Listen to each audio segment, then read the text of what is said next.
दानि माखासे जोंनि एक्स एनडिएफबि सेंग्राफ्रा नंगौ जोंनि गेजेराव बर'फोरनि गेजेराव मोननै पलिटिकल हान्जा दङ मोनसेया जाबाय बिपिएफ हान्जा मोनसेया जाबाय दानि सलायबाय थानाय प्रमद बर' सारनि दैदेननाय इउपिपिएल सरकार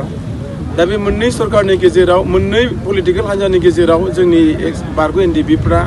नंगौ ओरैबा ओरै जयेन जालायबाय थानायखौ जों नुदों खिन्थु आं बेखौनो बुंगोन जोंनि जेसेबांनाखि एक्स एनडिएफबिनि केडार्सफोर दङ मावथिफोर दङ जाय बिथांमोना दिनै मोननै पलिटिकेलाव ओरैबा ओरै जयेन जाबाय थादों आं बेखौनो बुंगोन बिथांमोनजों जयेन जानो थांनायनि सिगां जोंहा जे गोबां खामानि मावनांगौ दं गोबां समस्या दं फाउन्डार मानगोनां रन्जन दैमारि 54 केडार्स आरो लिडार्स आरो गोबां हाइनेस नन हाइनेस गोबां एक्सक्रिजियाफोर गोबां साख्रि बाख्रिफोर गोबां रिहेबिलिटेसनफोर दिनै बेफोरखौ मोनफुंनो थाङाखै दा मोनफुंनो थाङैनि सिगांनो जुदि जोंनि माखासे मावथिफ्रा जोंनि बारग' एक्स एनडिएफबिफ्रा जुदि गावबागावनि सार्थ गावबागावनि जुदि लुबैनाय हास्थायनायखौ जुदि नोजोर बोनानै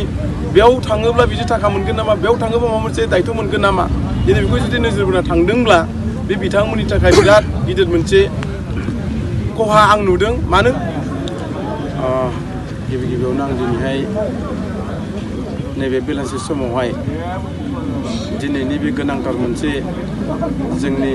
एक्स एनडिएफबि बा एनडिएफबिनि सासे फाउन्डार मानगोनां रन्जन दैमारि एलाइस डिआर नाब्ला सारनि मोनसे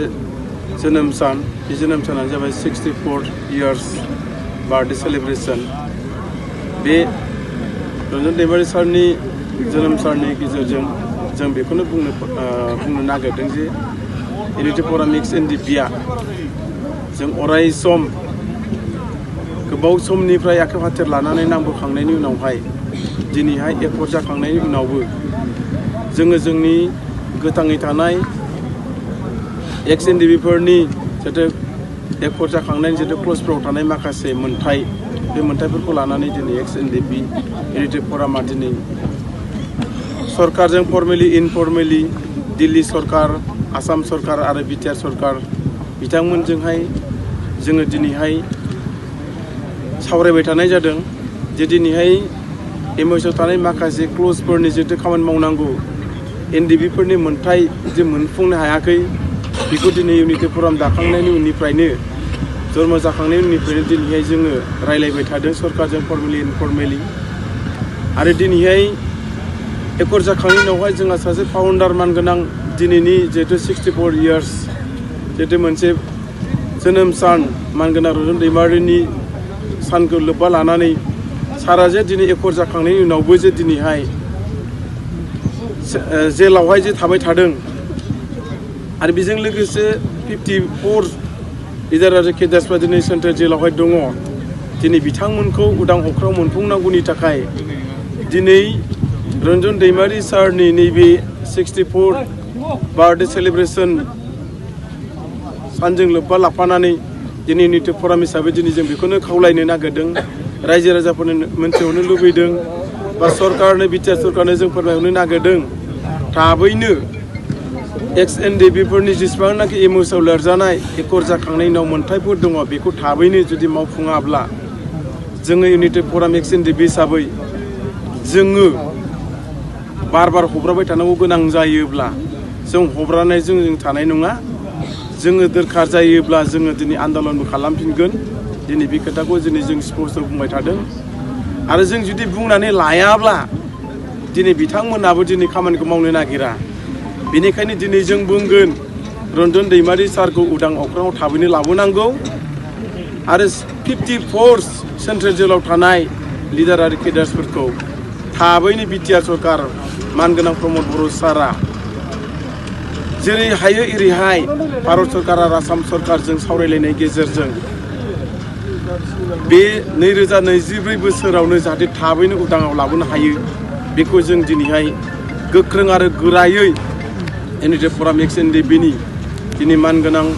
रन्जन दैमारि सारनि जोनोम साननि गेजेरजों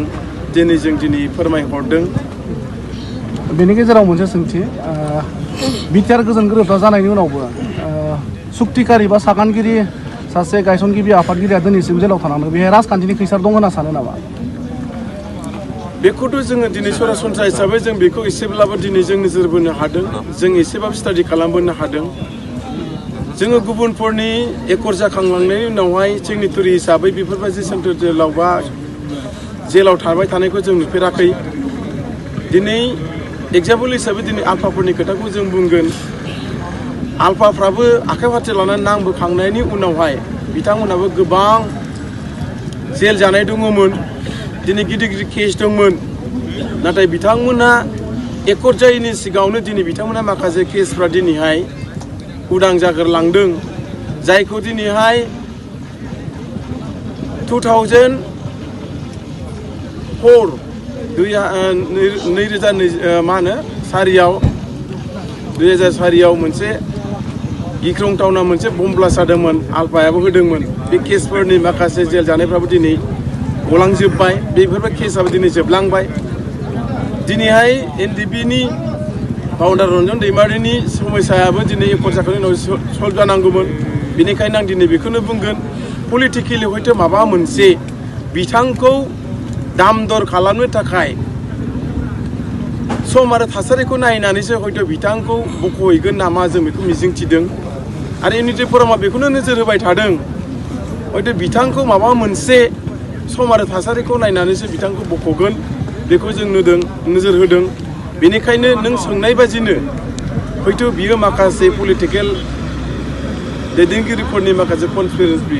थानो हागौ, बेखौ जों मिजिंथिदों। आरो बेनि गेजेराव मोनसे सोंथि, एक्स NDFB इउनाइटेड फराम हिसाबै फैबाय थानाय जायखिजाया बिसायख'थिफोरावहाय गेलेबायगोन नामा? नोंसिनि सोंनाया खोब गुरुत्वपूर्ण बाथ्रा। जे फैगासिनो थानाय बे 2024 मोनसे MP इलेक्सन, बे MP इलेक्सननि थाखाय जों इउनाइटेड फराम हिसाबै दिनै जोङो बिनि सायाव डिसिसन लाथ'नाय जायाखै। खिन्थु सम आरो थासारिखौ नायनानै हयथ' जों बेखौ सावरायगोन। सावरायखांनायनि उनावहाय बबे मोनसे दल आरो टिमखौ जों सापर्ट खालामगोन, बेखौ जोङो थाबैनो मोनफ्रोमबो जिल्लायाव सानजानिफ्राय साहानिफ्राय खोलासिमाव जोङो मेसेजखौ दैथायहरनाय जागोन। खिन्थु बर्तमान जों इउनाइटेड फराम हिसाबै रावबो दल संगठनखौ पलिटिकेल आफादखौ जोङो दिनैहाय डिसाइड खालामथ'नाय जायाखै। जों नुनो मोनदों, माने नुनो मोनबोबाय थादों, माखासे बारग' NDFBफोरा सोरबा खुंथाय गोहोआव थानाय हानजायाव बा बेरेखा दोलोआव हाबबाय थानायखौ जों नुनो मोनदों। दा बे बेलायाव मा फोरमायगोन? दानि माखासे जोंनि एक्स NDFBनि सेंग्राफ्रा नंगौ जोंनि गेजेराव जोंनि गेजेराव बर'फोरनि गेजेराव मोननै पलिटिकेल हान्जा दङ। मोनसेया जाबाय BPF हान्जा, मोनसेया जाबाय दानि सोलिबाय थानाय प्रमद बर' सारनि दैदेननाय UPPL सरकार। दा बे मोननै सरकारनि गेजेराव, मोननै पलिटिकेल हान्जानि गेजेराव जोंनि बारग' NDFBफ्रा नोंगौ ओरैबा ओरै जयेन जालायबाय थानायखौ जों नुदों। खिन्थु आं बेखौल' बुंगोन, जोंनि जेसेबांनाखि एक्स NDFBनि केडार्सफोर दङ, मावथिफोर दङ, जाय बिथांमोना दिनै मोननै पलिटिकेलाव ओरैबा ओरै जयेन जाबाय थादों, आं बेखौनो बुंगोन, बिथांमोनजों जयेन जानो थांनायनि सिगां जोंहा जे गोबां खामानि मावनांगौ दं, गोबां समस्या दं। फाउन्डार मानगोनां रन्जन दैमारि, 54 केडार्स आरो लिडार्स, आरो गोबां हाइनेस नन हाइनेस, गोबां एक्सक्रिजियाफोर, गोबां साख्रि बाख्रिफोर, गोबां रिहेबिलिटेसनफोर, दिनै बेफोरखौ मोनफुंनो थाङाखै। दा मोनफुंनो थाङैनि सिगांनो जुदि जोंनि माखासे मावथिफ्रा, जोंनि बारग' एक्स NDFBफ्रा जुदि गावबागावनि सार्थ, गावबागावनि जुदि लुबैनाय हास्थायनायखौ जुदि नोजोर बोनानै बेयाव थाङोब्ला बिदि थाखा मोनगोन नामा, बेयाव थाङोब्ला माबा मोनसे दायथ' मोनगोन नामा, दिनै बेखौ जुदि नोजोर बोना थांदोंब्ला बे बिथांमोननि थाखाय बिराद गिदिर मोनसे खहा आं नुदों। मानो होनोब्ला जोंनि दिनै फाउन्डार मानगोनां रन्जन दैमारिया दिनै सेन्ट्रेल जेलाव दङ। बिथांमोननि थाखाय बिथांमोना दिनै सिन्था खालामाखै। गोबां दिनै एक्स NDFBनि समस्याफ्रा दिनै समस्या जाफुङाखै। दिनै बेफोरखौ मावफुंनांगौनि थाखाय बिथांमोना इउनाइटेड फरामखौ दिनै सापर्ट खालामनांगौ, बिथांमोना दिनै बेखौ सानस्लाबनो हायाखै। आं नोजोर बोदों जे दिनै बिथांमोननि थांनायाव जोंनि इउनाइटेड फराम हिसाबै जोंहा एसेबां खहा जायाखै। आरो इउनाइटेड फरामा सानसे समाव जुदि सम आरो थासारिखौ नोजोर बोनानै जुदि इलेक्सन गेलेनांगौ जायोब्ला, सोरजोंबा जुदि इलेक्सन लानानै जुदि इलेक्सन गेलेनांगौ जायोब्ला, आं बेखौनो बुंगोन, दिनै एक्स NDFBनि मावथिफ्रा जायखि दल संगठनाव थाङा मानो जायखि पलिटिकेल हान्जायाव थाङा मानो इउनाइटेड फरामा जुदि स्टेन्ड खालामनांगौ जायोबा बिथांमोना गासैबो रिटार्न जाबोजोबगोन आं बेखौ मिजिंथिनाय दङ। बेनि गेजेराव मोनसे सोंथिबाव दिनैसिम 54 केडार्स एन्ड लिडार्सफोरा जेलाव दङ आरो बिदिनो माखासे मुंख्लं जालांबाय बिथांमोननि न'खराव एक्स एनडिएफबि इउनाइटेड फरामनिफ्राय खौरां लानायनि माबाफोर थांखि दङ नामा? ओरैनोथ' जोङो नंगौ इउनाइटेड फराम हिसाबै जोङो जेला इउनाइटेड फरामखौ जेला जोङो दाफुंना लानो हादों बिनि उनावहाय जों मोनसे इउनाइटेड फरामा मिरुआव मोनसे डिसिसन खालामना लानाय जादोंमोन जे जोंनि गोबाव सम आखायाव हाथियार लानानै नांनाय एनडिएफबिफोरनि सिनियरफोर थैनाय मुंख्लंफोरनि फेमिलिखौ जोंनिफ्राय बिजिर खालामनायनि मोनसे थांखि दंमोन। नाथाय मा खालामनो दुखुनांथाव बाथ्राया बेनो जाहैबाय इउनाइटेड फरामनि दैदेनगिरिफ्रा थांनायनि सिगां जुदि बै फेमिलिनाव जुदि हाबहैनायनि सिगां जोंनि आखायाव जुदि गरसेबो थाखा फैसा गैयाब्ला गरसेबो जुदि जों बिथांमोननि फेमिलि जुदि हेल्प खालामबोनो हायाब्ला जोङो माबोरै नुजानो नैबे बुस्थुखौ जों सिन्था खालामफिननायनि गेजेरजों दिनै जोङो बिथांमोननो जों हाबहैनो हानाय जायाखै खिन्थु गोसोआ जों दङ आरो दिनै बे 54 सेन्ट्रेल जेलाव थानाय फेमिलिफोरनि न'खरफ्रावबो जों हाबनायनि मोनसे थांखि लादोंमोन। बेबो जोंहा माखासे फाइनान्सियेल साउन्डनि गेजेराव उसुबिदानि थाखाय जों दिनै बेखौबो जों मावफुंनो हायाखै। अब्लाबो दिनै जोंनि एक्स एनडिएफबि हिसाबै इउनाइटेड फराम हिसाबै दिनै जों बिथांमोनखौ गोसो गोरबोजों जेसेबां हायो एसेबां बे इउनाइटेड फरामानो एनडिएफबिनि गासैबो समस्या थैनाय आरो थांनाय साख्रि आरो बाख्रिनिफ्राय लानानै केसनिफ्राय लानानै रन्जन देबानिफ्राय लानानै 54 केडार्सनिफ्राय लानानै मावनो हायो होननानै बुङोबा इउनाइटेड फरामा मावनो हागोन आरो जुदि मावनो हाया होननानै बुङोबा आरो गुबुना रावबो मावनो हानाय नङा। बेनिखायनो आं दिनै बुंगोन एक्स एनडिएफबिनि जाहाथे सेंग्राफ्रा जाहाथे ऐफाल जुदि जायालासेनो दिदोमै थाथ'नानै जोंनि समस्याखौ जों मोनसे स्ट्रक खालामनानै जों लानो हायोब्ला जों इयुनाव जाहाथे जों माबा मोनसे मोजां लामा मोननो हागोन बेखौ जों मिजिंथिदों। बेनिखायनो आं बिथांमोनखौ खावलायगोन नोंथांमोना जाहाथे जायबो मोनफ्रोमबो पलिटिकेलाव थांथ'वालासेनो जाहाथे दिदोमै थाथ'यो बेखौनो आंनि इउनाइटेड फरामनिफ्राय खावलायहरनाय थाबाय। लास्ट मोनसे कुइसन दासिम बारग' एनडिएफबिफोरा रिहेबिलिटेसननि बेलायाव बेसेबांसिम मोनजोबखो? बेसेबांसिम मोनाखै? दिनैसिमाव एनडिएफबिफोरनि रिहेबिलिटेसना 4000नि एसे बारबाय 4000नि एसे बारबाय। बेनिफ्राय दायो आरोबाव जोंनो मेसेज होबाय थादों प्रमद बर' दैदेननाय सरकारा आरो आसाम सरकारा जोंनो होबाय थादों मेसेज होबाय थादों 678 नैबे नाम्बार्सखौ ट्रेन केडार हिसाबै नैबे बोसोरावनो जों मोनगोन बेखौ आसा मिजिंथिनाय थादों आरो लोगोसे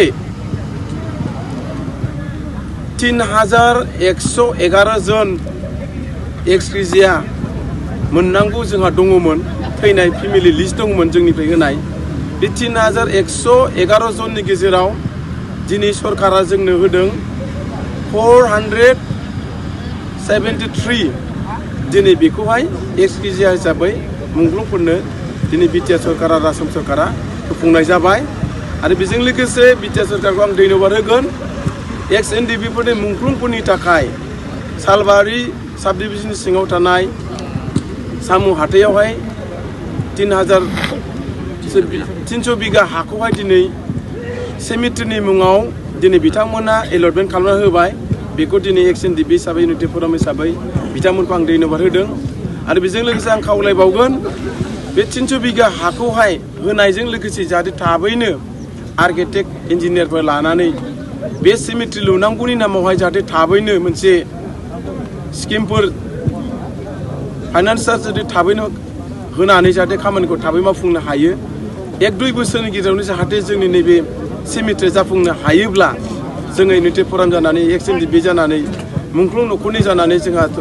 थोजासे जोङो सरकारनि सायाव जों फोथायनाय थागोन जाहाथे थाबैनो मावफुंना होनो हायोब्ला आसा थानाय जाबाय। Thank you.